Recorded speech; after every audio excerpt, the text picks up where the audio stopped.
تخش لفلسفة الغية.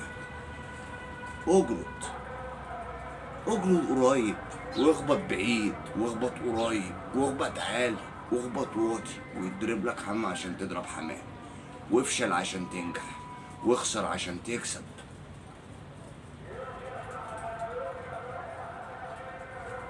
وشوف حنكة الغية بالمخالطة. حمام بيتشاله كلفة وبتشاله تحديد.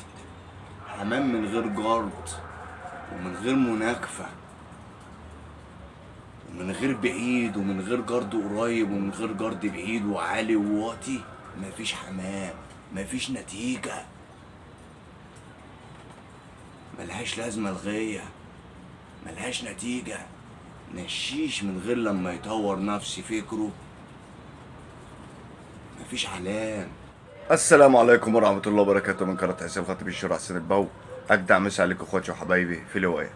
تعالوا اوريكم احنا رصينا الحمامتين ونكلفهم ونقول كلمتين في اخر الفيديو. بس نوريكم الحمامتين كده بعد ما بوبناهم، بعد ما رشيناهم، والنهارده عطشناهم امبارح واديناهم النهارده خل التفاح يروق عليهم، وفي اي سموم في اي حاجه. بسم الله الرحمن الرحيم. نبدا من اليمين. كشميري طبعا انا مديله مصطبه، لسه برضو بيروق، لسه بيروق ان هو خد دور برد كده. ماشي. الصيني شكل رجليه اتزنقت هنا في الجريد، هيخف وهيتعود على وقفة الجريد. دول الدكارين الاساسيين اللي ان شاء الله نشتغل عليهم، عشان كده انا اديتهم هنا مسطبتين. مسطبة النتش مسطبة النتش. تمام.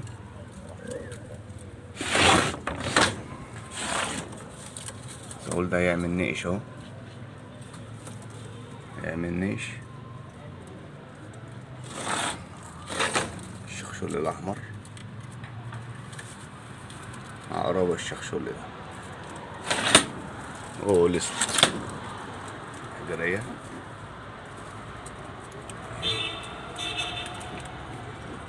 عندي لسه بيقلش برضه الشخشول الاسود.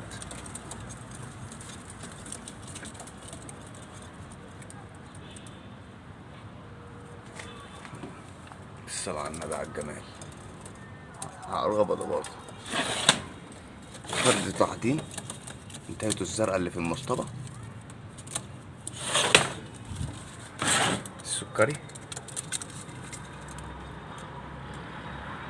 السكري ده عشان خاطر فيه دبورة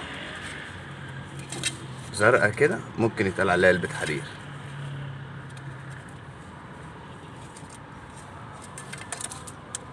يحفظوا بيبانهم لسه متصابوش على السلاكة. فصهم معاد كلفة معاهم واحدة واحدة. الوشاية تتدور بتحلو.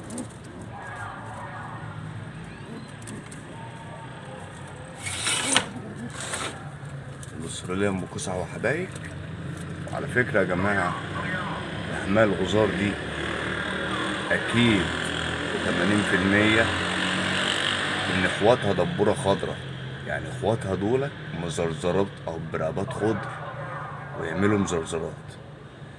الدبورة الخضرا اللي اخواتها بتيجي مزرزرات، دي النتش بتاعتها.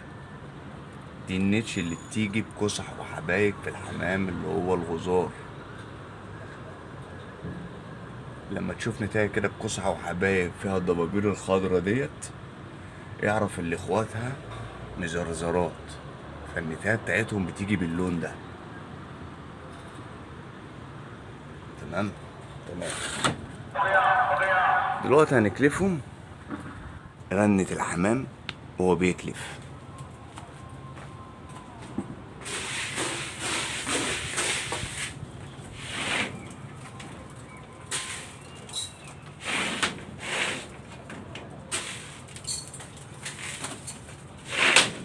تكلف وتشحط. انا اعمل لهم معادين ساعات بالليل بعد ما اجي من شغلي.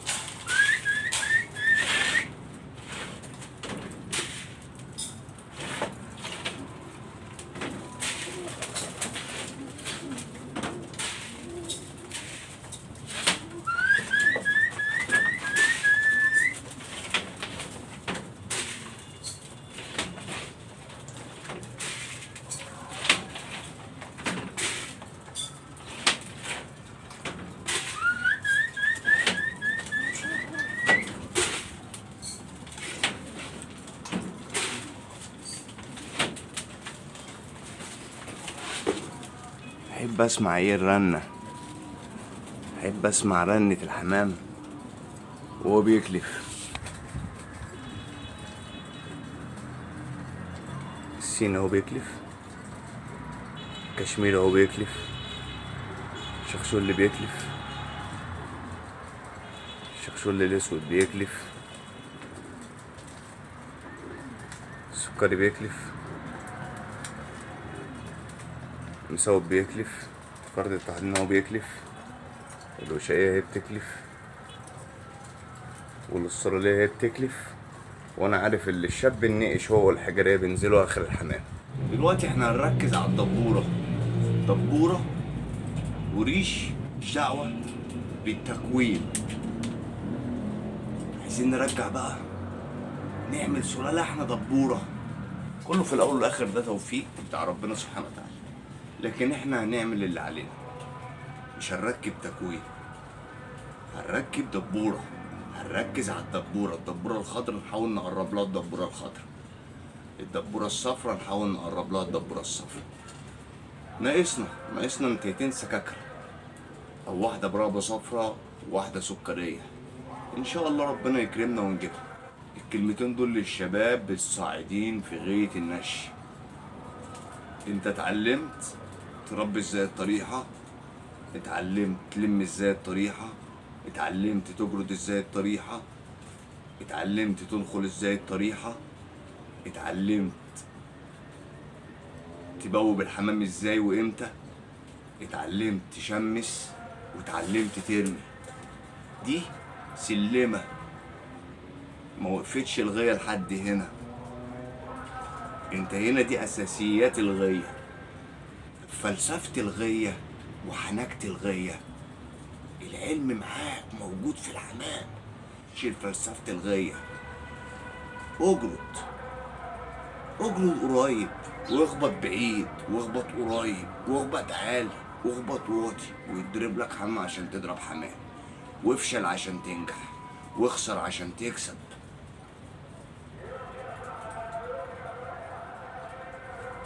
وشوف حنكة الغاية بالمخالطة، حمام بيتشاله كلفة وبتشاله تحديد، حمام من غير جرد ومن غير مناكفة ومن غير بعيد ومن غير جرد قريب ومن غير جرد بعيد وعالي وواطي، مفيش حمام، مفيش نتيجة، ملهاش لازمة الغاية، ملهاش نتيجة. نشيش من غير لما يطور نفسي فكره، مفيش علام، سيبت.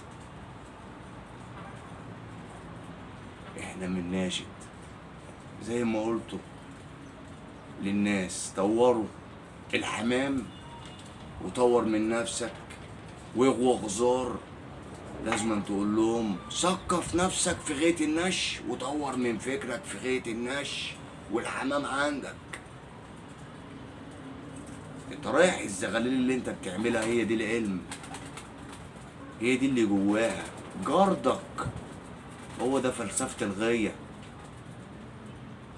ردك بالليل، وازاي تتعلم ان انت ازاي ترد الحمام بالليل، وتعرف ازاي الحمام ده بيترد بالليل، ازاي الحمام ده بيترد بالليل، ازاي الحمام ده بيتفتون، ازاي فتون طريحة، وازاي اصيع طريحة، وازاي اسيبها على عرق وما اجيش جنبيها، وازاي احططها والمها، وامتى ما حططهاش والمها. دي فلسفة الغاية.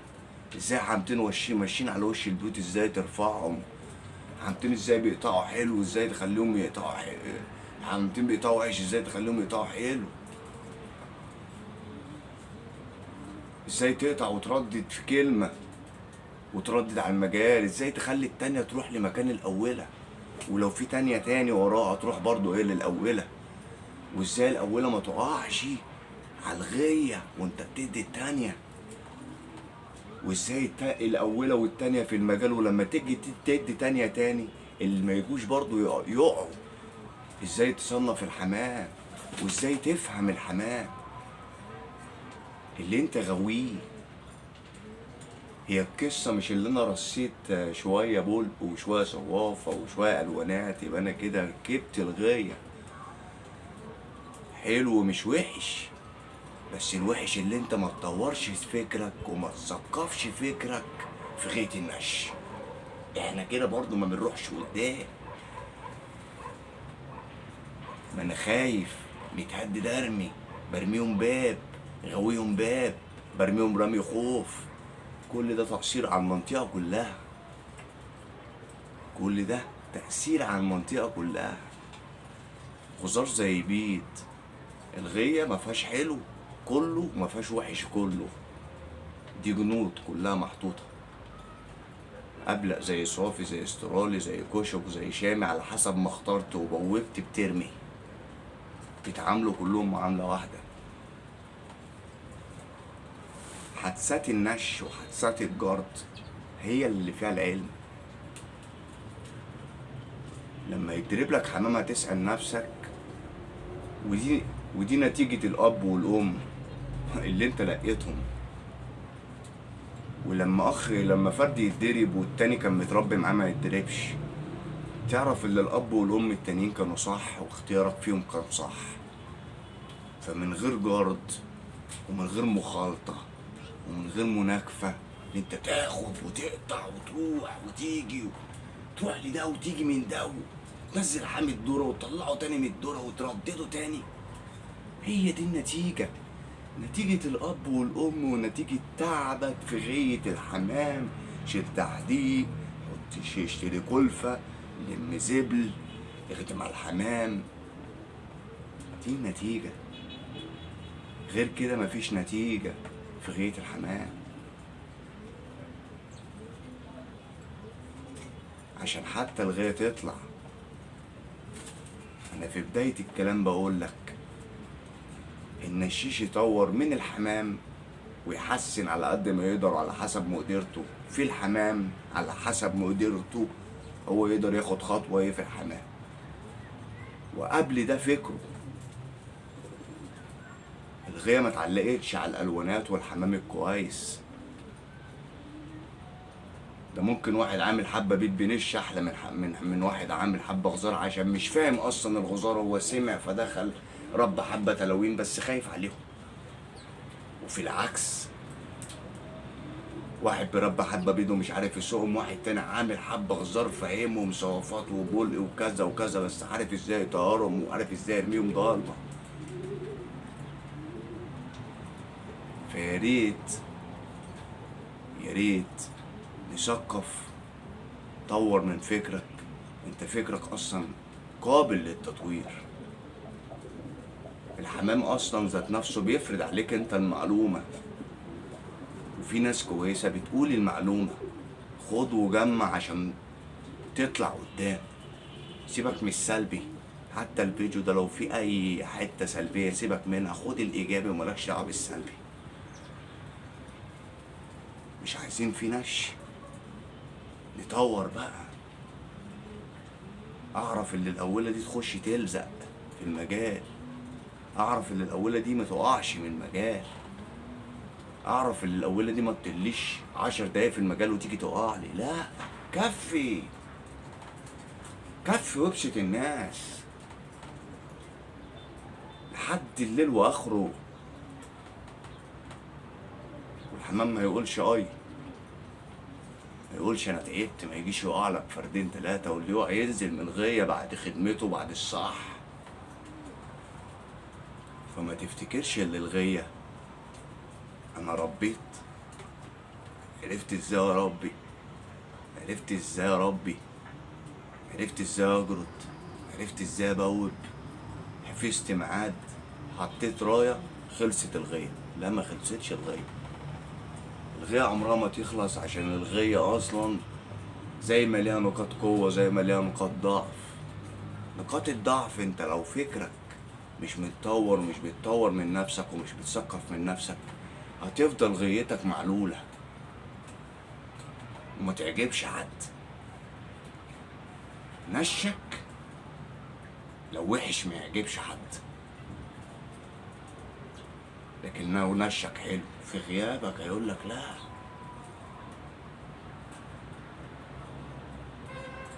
بعيد في منطقة تانية يقولك فلان جه علينا. وراح له حمام. النهارده انا بيروح لحمام بس بقل بكره الخساره، السنه الجايه بقل الخساره. ولو انا السنه دي بيروح لحمام، بص انا هبقى فين. ده الفكر. وخسارتي غير مكسب وخساره، هات وخد.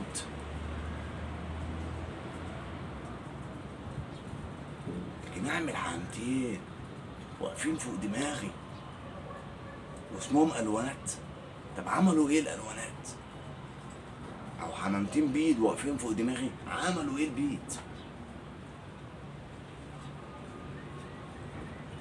فلا،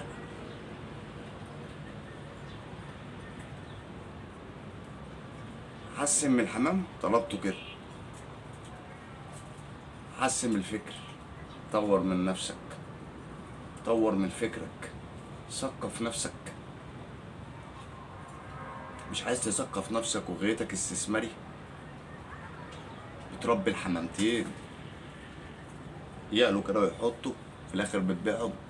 مالكش دعوه بالحته بقى بتاعت المشي، مالكش دعوه بالناس اللي بيتت والناس اللي جردت والناس اللي ضيعت والناس اللي بتبيت حمام مصاريفه كتيره من سنه لسنه لسنه لسنه، وهو بيطيرهم 3 شهور او اقل كمان من كده. فلازم تعرف ان الحام حتى اللي بيتربى المجال ليه اصول، ليه اصول، ليه حناكه وليه فلسفه عشان تطلع باقل الخسائر.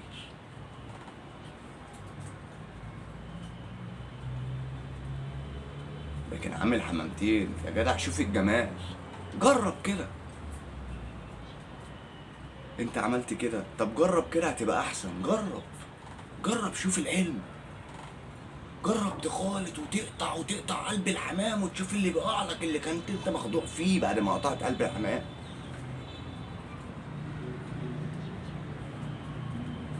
جرب وانت تعرف اللي فيه حمام يعمل مشوار واتنين وممكن التالت يضيع، بس هو خدعك انه جامد. جرب،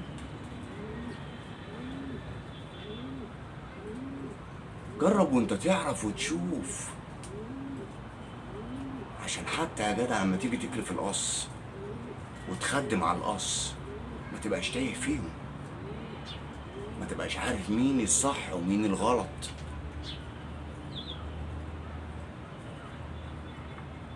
ايه اللي هيعرفك الصح من الغلط؟ المخالطة، الجرد الجامد والمخالطة وتفتح النفس. حمام مش قابل جهده قليل ينزل من الغية. طب انا عرفت ان البيت ده جهده قليل بيجيب زغاليل، اجرب منه واحد تاني نفس الكلام، ابقى عارف ان البيت ده بيجيب جهده قليل. ممكن اشيك عليه، اخرج ذكر، اخرج نتايه، اجمع تاني القص، اطلع تاني من القص خالص اجيب غيره. اشوف بتاع النهار، اشوف اللي بيتبقالي، ليه الهوا اللي اتبقالي، اشوف اللي بيسيب الخط وينزل يحط لي ويفتح لي بقه كده، اشوف اللي بيلوش من اخواته اول ما ينزلوا الدوره مش طايق، اشوف اللي عايز يركن مني، اشوف اللي بيهيس مني، اشوف اللي بيجر، واشوف اللي طاير بدماغه وبجهده، واشوف اللي بيتفتون، واشوف الصايع، واشوف اللي نفسه اتفتح زياده على اللازم واقله له تاني عشان يتحط مع اخواته. دي فلسفه الغيه. واشوف حمام الناس، يجسلي حمام واجسله حمام،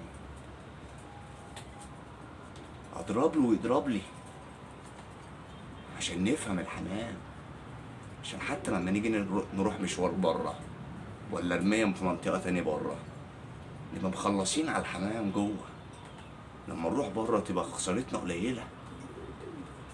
دي فلسفه الغيه.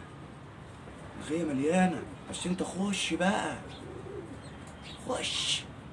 شبالك بكده، شبالك لما الحامي يخش يتخانق، لما الحامي يخش ياخد، لما الحامي يجيلك غلط وتردده، لما الحامي يجيلك صح والقطعة عليك تقيلة وتشوف قوة حمامك وضعفه ضعف ولا جموديته، ملك الحمام ولا مش ملك الحمام. تشوف انت هتعرف تعدل سكة الطريحة ولا مش هتعرف.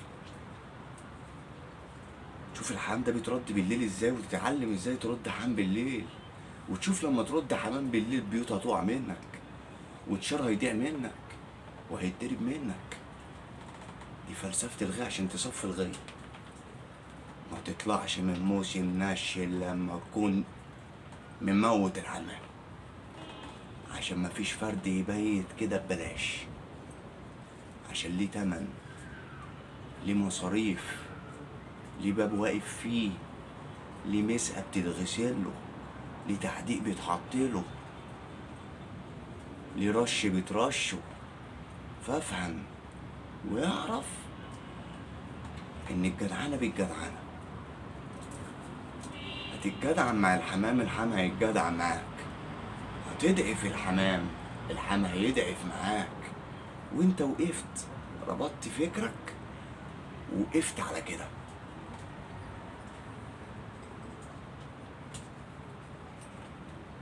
فتحياتي ليكوا وعلى الناس كلها، عشان في كلام كتير، فانا حبيت اوصل رسالة صغيرة. حتى في الحمام والدبورة الصافي جلابية، الصافي تكوين وجلابية، مش تكوين بس، الصافي كمان جلابية. كل سنة الجلابية دي تتغير، بقى برابة خضرا، بدبورتين بقى برابة خضرا. في برابة خضرا طاقيته بيضة، جبت على بياض، بس بدأها بدبورتين اديته لبن حليب. في برابة خضرا دماغه مطرطشة، اعرف اللي هو ممكن يبقى مزرزر بعد كده بيبقى مزرزر. رقبة لطة، رقبة مش عارف ايه، كل الكلام ده حط الدبورة على الدبورة. حتى لو الحمام جه مستواه قليل، بس الحمام ليه طعم وليه اساس. الحمامة ليها طعم وليها اساس وهتتباع.